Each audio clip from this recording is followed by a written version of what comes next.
Hello dear student, आज हम पढ़ेंगे क्लास 12th का यूपी बोर्ड का जो सेकेंड चैप्टर है बायोलॉजी का, sexual reproduction in flowering plant यानी पुष्पीय पादपों में लैंगिक जनन के बारे में हम पढ़ेंगे।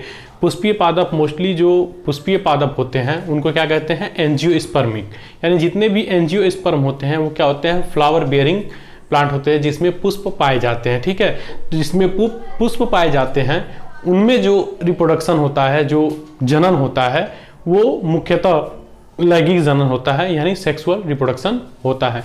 तो आज हम पढ़ेंगे sexual reproduction in flowering plant, जो यूपी बोर्ड के बायोलॉजी चैप्टर यानी जीव विज्ञान चैप्टर का दूसरा ये चैप्टर है। तो पहले हम बात करते हैं इसमें हम क्या क्या पढ़ेंगे, देख लेते हैं।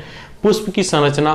पुष्प की संरचना क्यों जरूरी है? क्योंकि इसके जितने भी एंजियोस्पर्म होते हैं, जो एंजियोस्पर्म जितने भी होंगे उनमें क्या होगा, पुष्प पाया जाएगा। और पुष्प इसलिए हमें पढ़ना इंपॉर्टेंट है क्योंकि उसमें जो नर व मादा जननांग जो है दोनों प्रेजेंट होते हैं पुष्प में। तो सबसे पहले हमें इस चैप्टर में पढ़ना है पुष्प की संरचना, नर व मादा गैमेटोफाइट का विकास या निर्माण, कैसे नर व मादा जो गैमिट का फॉर्मेशन या निर्माण कैसे होता है, ये पढ़ना है इस चैप्टर में। परागकण यानी पॉलिनेशन के बारे में पढ़ना है। आउट ब्रीडिंग डिवाइस जो है उसके बारे में पढ़ना है।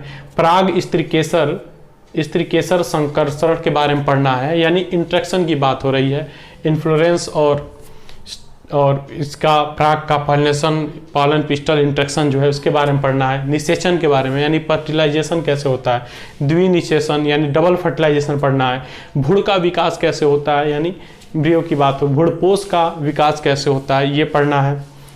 बीज का निर्माण कैसे होता है और फल का निर्माण कैसे होता है, इस चैप्टर में हमें ये पढ़ना है। तो सबसे पहले हम बात करते हैं पुष्प की संरचना, क्योंकि पुष्प एक ऐसा एंजियोस्पर्म का एक महत्वपूर्ण पार्ट है जो रिप्रोडक्शन में भाग लेता है यानी जनन में भाग लेता है। तो पुष्प की संरचना की बात करते हैं। एक ये एंजियोस्पर्म का पुष्प है। तो देखिए इसके कौन कौन से पार्ट हैं, आपने लोगों ने पुष्प देखा हो तो ये देखिए, ये इसको बोलते हैं पेरियंथ। क्या होता है ये? पेरियंथ होता है। क्यों इसे पेरियंथ कहते हैं? क्योंकि कोरोला और कार्पेल जितने भी होते हैं इनको हम एक सडनली बोलते हैं क्या, पेरियंथ। यानी पेटल्स और सेपल्स जो है आपस में दोनों पार्ट को हम क्या बोलेंगे, पेरियंथ बोलेंगे। तो सबसे पुष्प का आपने देखा है, पुष्प जो होता है जहां जुड़ा रहता है, लिप के पास से जहां भी जुड़ा रहता है उस पार्ट को हम बोलते हैं थैलेमस। क्या बोलते हैं? थैलेमस कहते हैं। ये क्या करता है, ये पुष्प को एक सपोर्ट देता है, एक क्या करता है, सपोर्ट का काम करता है, स्टाल के रूप में जुड़ा होता है, इसको हम कहेंगे थैलेमस। इसका जो बाह्य स्ट्रक्चर आप देखते होंगे ग्रीन कलर का दिखता है, किसी भी पुष्प ऐसे है तो पुष्प के ऐसे जो भी पार्ट निकला होता है और इसके बाद से यहाँ से अंडाशय से होते हुए ऐसे जाता है, तो उस भाग को हम क्या कहते हैं, बाह्य दल। क्या बोलेंगे? बाह्य दल। बाहरी आवरण है तो क्या बोलेंगे, बाह्य दल, जिसे हम क्या बोलते हैं, सेपल्स कहते हैं।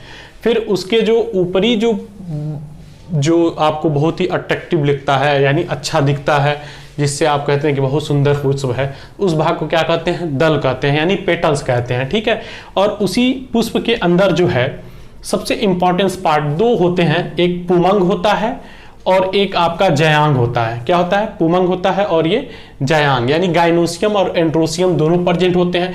पुमंग जो होता है वो नर पार्ट होता है और जो आपका जयांग होता है वो क्या होता है, फीमेल पार्ट होता है। क्या होता है? फीमेल पार्ट होता है। तो देख रहे हैं एक पुष्प में क्या है, दोनों पार्ट प्रेजेंट है, यानी नर और मादा दोनों एक साथ प्रेजेंट है। इसलिए पुष्प वाले जितने भी पादप होते हैं उसमें क्या होता है, सेक्सुअल रिप्रोडक्शन या लैंगिक जनन होता है। और ये देखिए, ये पुमंग है, एंडोसियम जिसे कहते हैं, ये वर्तिकाग्र है, स्टिग्मा है, ये फीमेल पार्ट है।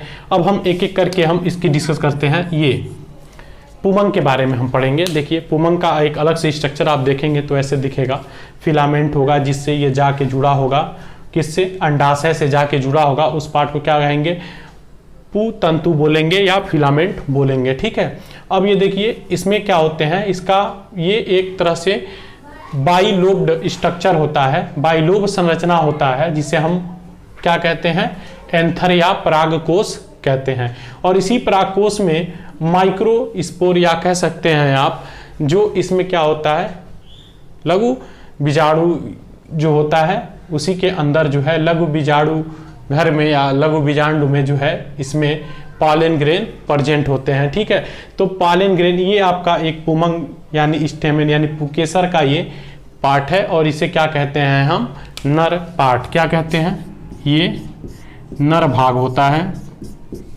अब मादा भाग की बात करते हैं। जो मादा भाग है आप देख रहे हैं नीचे पुष्प के जो सबसे नीचे स्टाल्क के पास से आप देख रहे हैं थैलमस से जुड़ा हुआ ये पार्ट है। इसी को हम क्या कहते हैं, इसी पार्ट को हम कहते हैं अंडाशय या ओवरी।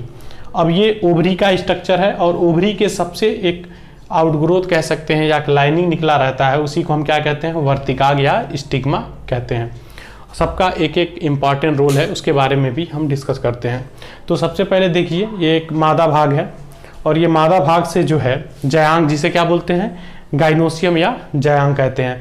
इसके अंदर जो है एक संरचना होता है जिसे हम क्या कहते हैं, मेगा स्पोरेंजिया के अंदर रहता है बीजांड, जो ओव्यूल कहते हैं। ठीक, इस ओव्यूल के अंदर मेगा स्पोर प्रेजेंट होगा और पॉलन ग्रेन के अंदर माइक्रो स्पोर प्रेजेंट होगा। ये दोनों स्पोर बनाएंगे, स्पोर से गैमिट्स माइक्रोस्पोर आपस में फ्यूज करेंगे। फ्यूज करने के बाद बीजांडु या युग्मक का फॉर्मेशन करेंगे यानी जाइगोट का, जाइगोट से एम्ब्रियो, एम्ब्रियो से एंडोस्पर्म, ऐसे करके पूरा प्रोसेस इसमें। यानी हमें इस चैप्टर में क्या क्या पढ़ना है उसके बारे में मैंने डिस्कस कर दिया है। अब नेक्स्ट जो वीडियो है उसमें हम डिस्कस करेंगे, एक एक करके एक एक पार्ट को हम समझेंगे।